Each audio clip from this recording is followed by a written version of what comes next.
Marco Forgione is Director General at the Chartered Institute of Export and International Trade.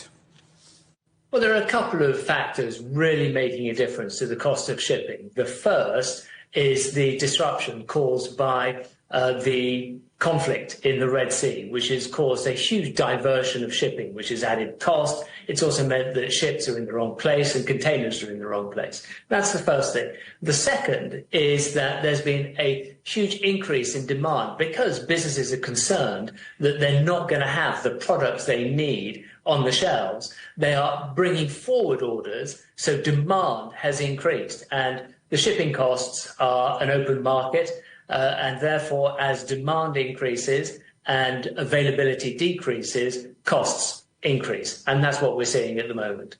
Your friends in the shipping industry, of course, are not charities, so I guess inevitably it's the poor old customer, us, who will get nailed with the rising costs. I'm afraid to say it's always only ever going to be the consumers, and they're going to suffer from either price pressure, so cost inflation, or there could be availability issues or shrinkflation, where the product price stays the same, but the amount you get reduces. And we're beginning to see that feed through into reality, not just here in the UK and in Europe, but globally. At the back end of last week, of course, we saw this massive IT global outage that affected many industries in all parts of the world. Was there a knock-on, do you know, to the global supply chain? And if so, how significant was it, is it?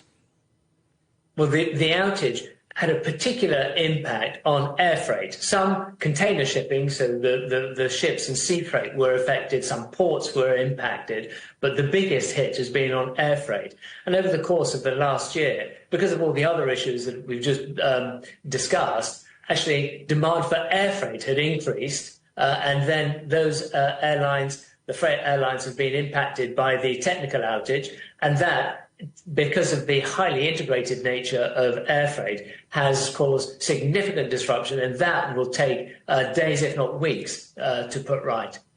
Almost every year over the past 3 or 4 years, we've seen a huge disruption to global shipping. I mean, we've talked before on this programme about the Suez Canal problems, the pandemic, of course, now this Middle East disruption. I mean, world trade really does need a decent few clear years, doesn't it? Oh, it's every week, every month. There's another issue, another challenge for global supply chains to address. You know, we've got a Maersk ship just off the coast of India that's in flames. We had 2 ships near Singapore that collided, and there was damage there.